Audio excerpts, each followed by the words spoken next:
ప్రభు అయిన యేసుక్రీస్తు నామంలో దైవవాక్కు అనే ఈ అనుదిన ఆధ్యాత్మిక కార్యక్రమాన్ని వీక్షిస్తూ ఉన్న మీ అందరికీ కూడా నా యొక్క హృదయపూర్వకమైనటువంటి వందనాలు తెలియజేస్తూ ఉన్నాను. చాలామంది ఈ వాక్య భాగాలు క్రమం తప్పకుండా చూస్తూ ఉన్నారు, మీ కామెంట్స్ పెడుతూ ఉన్నారు, దాన్ని బట్టి సంతోషిస్తూ ఉన్నాము. కొంతమంది మీకున్న అవసరతలను బట్టి మరి ఫోన్ చేస్తూ ఉన్నారు, చాలామంది చాలా దుఃఖంతో ఫోన్ చేస్తూ ఉన్నారు. వారందరి కొరకు కూడా మేము ప్రార్థిస్తూ ఉన్నాము. మా కొరకు పరిచర్య కొరకు కూడా ప్రార్థించాలని తెలియజేస్తూ ఉన్నాను. ఈ దినము కొరకు ఒక వాక్య భాగాన్ని మనం చదువుకుందాము. 119వ కీర్తన 71వ చరణం. నేను నీ కట్టడలు నేర్చుకున్నట్లు శ్రమ నొంది ఉండుట నాకు మేలాయను. ఇక్కడ వ్రాస్తూ ఉన్నారు కదా, నీ కట్టడలు నేర్చుకున్నట్లుగా శ్రమ పొందటం నాకు మేలు. శ్రమను మేలు అని ఎవరు ఎంచుకోరండి. శ్రమను చాలా మరి ఇబ్బందికరమైన పరిస్థితుల్లోనే అనుకుంటూ ఉంటారు. శ్రమ వచ్చినప్పుడు చాలా ఇబ్బందికరంగానే ఫీల్ అవుతాం. అయితే ఇక్కడ వ్రాయబడి ఉన్నటువంటి మాట ఏంటంటే, శ్రమ నొంది ఉండుట నాకు మేలు అని వ్రాయబడింది. అసలు మన విశ్వాస జీవితంలో మనం ఆలోచిస్తే శ్రమలు ఎందుకు వస్తాయి మనకి అని ఆలోచిస్తే, కొన్నిసార్లు శ్రమలు విశ్వాస పరీక్షలుగా మనకు వస్తాయండి. మరి యోబుని గురించి మనం ఆలోచన చేస్తున్నప్పుడు ఆయన విశ్వాసానికి అది ఒక పరీక్షగా మనం ఆలోచించాలి. కొన్ని సందర్భాల్లో వాక్యంలో రాయబడింది, యెహోవాను విసర్జించుట శ్రమ కలగటానికి కారణమయ్యింది అని రాయబడి ఉన్నట్లుగా మనం చూస్తూ ఉన్నాం. దేవుణ్ణి విడిచి తిరగటం కూడా కొన్నిసార్లు మన జీవితాల్లో శ్రమకు కారణాలు.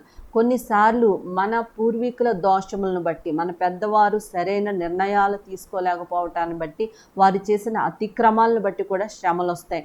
కొన్నిసార్లు మనం చేతులారా చేసుకున్న వాటిని బట్టి శ్రమలు వస్తాయి. కొన్నిసార్లు అపవాది తంత్రములను బట్టి శ్రమలు వస్తాయి. అంటే ఏ రకంగా శ్రమలు మనకు వచ్చినప్పటికీ కూడా, అయితే ఇక్కడ వ్రాయబడి ఉన్నటువంటి మాట ఏంటంటే, నీ కట్టడలను నేర్చుకున్నట్లు, నీ యొక్క విధులను నేను నేర్చుకున్నట్లుగా, నీ మాటలను నేర్చుకున్నట్లుగా శ్రమ నొంది ఉండటం నాకు మేలు. ఎందుకంటే శ్రమల్లో మనం చాలా విషయాలు నేర్చుకుంటామండి. శ్రమల్లో మనకి నిజమైన స్నేహితులు ఎవరో తెలుస్తారు. శ్రమల్లో మనకి నిజమైన బంధువులు ఎవరో తెలుస్తారు. శ్రమల్లో మన చుట్టుపక్కల ఉన్న వారందరూ, వారి యొక్క స్వభావాలన్నీ మనకు తెలుస్తాయి. శ్రమల్లో మనం చాలా విషయాలు నేర్చుకుంటాం. ఏ విషయాల్లో మనం ఫెయిల్ అయిపోయామో, ఎలాంటి తప్పుడు నిర్ణయాలు మనం చేసుకుని ఈ స్థితిలో మనం ఉన్నామో, తిరిగి మరలా ఆ నిర్ణయాల్లోకి వెళ్లకుండా మనము ఎలాగ జీవించాలో, ఒకవేళ దుబారాగా ధనము ఖర్చు పెట్టేటువంటి స్వభావం కలిగి ఉంటే గనక ఎందువల్ల మన ధనమంతా వ్యర్థమైపోయిందో, దానివల్ల ఏ రకంగా మరలా మనం ముందుకెళ్ళాలని ఒక మంచి నిర్ణయాలు తీసుకోవటానికి శ్రమలు కూడా మనకు ఉపయోగపడతాయి.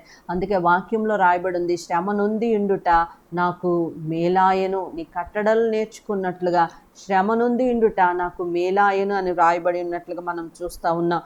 ఈ 119వ కీర్తన 67వ చరణంలో రాయబడింది, శ్రమ కలుగక మునుపు నేను త్రోవ విడిచితిని, ఇప్పుడు నీ వాక్యమును అనుసరించి నడుచుకొనిచున్నాను. ఇక్కడ రాయబడింది కదా, శ్రమ కలగక మునుపు నేను త్రోవ విడిచిపెట్టాను, ఇప్పుడు నీ వాక్యమును అనుసరించి నడుచుకుంటున్నాను. శ్రమలో ఉన్నవారు ఒకవేళ మరి త్రోవ విడిచి వాక్యాన్ని విడిచిపెట్టేసి, లేకపోతే మరి కొన్ని స్వయంకృత అపరాధాల వల్ల కూడా ఒకవేళ శ్రమల్లోకి నెట్టబడి ఉన్నారేమో. శ్రమలు మనకి మేలే. ఎందుకంటే శ్రమల్లో మనం నేర్చుకుంటాం, ఆయన కట్టడలను గురించి నేర్చుకుంటాము. అంతేకాకుండా మరి వాక్యమును అనుసరించి మనము నడుచుకునే విధంగా ముందుకు సాగుదాం. దేవుణ్ణి శ్రమలో మీరు దేవుణ్ణి గట్టిగా పట్టుకోండి, వాక్యాన్ని పట్టుకోండి. ఆ శ్రమ నుంచి మీరు విడిపించబడతారు. కొన్ని విషయాలు మీరు నేర్చుకోగలగటానికి ప్రభు సహాయం చేస్తారు. దేవుడి మాటలు దీవించునుగాక. ఆమెన్. ప్రార్థన చేసుకుందాం. ప్రియ పరలోకపు తండ్రి, నీకు స్తోత్రాలయ్యా. అయ్యా, నీకు వందనాలు. వాక్యంలో మేము చూస్తూ ఉన్నప్పుడు కట్టడలు నేర్చుకున్నట్లుగా శ్రమ నొంది ఉండుట మేలాయనని, శ్రమను మేము చాలా భయంకరంగా మేము అనుకుంటా ఉన్నామేమో. అయితే ఆ శ్రమల్లో నీ విధులు మేము నేర్చుకున్నట్లుగా సహాయం చేయండి. మీతో సహవాసాన్ని పెంచుకున్నట్లుగా నాయన సహాయం చేయండి ప్రభా. ఈ వాక్య భాగాలు వింటున్న వారు చాలామంది మరి ఏ కారణం వల్ల భయంకరమైన పరిస్థితుల్లో ఉన్నారో, శ్రమల్లో ఉన్నారో, వారి శ్రమలన్నిటిలోంచి వారిని విడిపించమని నీ సన్నిధిలో ప్రార్థిస్తూ ఉన్నాం. 91వ కీర్తనలో రాయబడి ఉన్నట్లుగా శ్రమలన్నిటిలో నుండి విడిపిస్తావని, నువ్వు విడిపించే దేవుడు ప్రభా. వారి శ్రమలన్నిటిలో నుంచి వారిని విడిపించి సహాయం చేయమని యేసు దివ్యనామంలో అడిగి వేడుకుంటూ ఉన్నాము తండ్రి. ఆమేన్.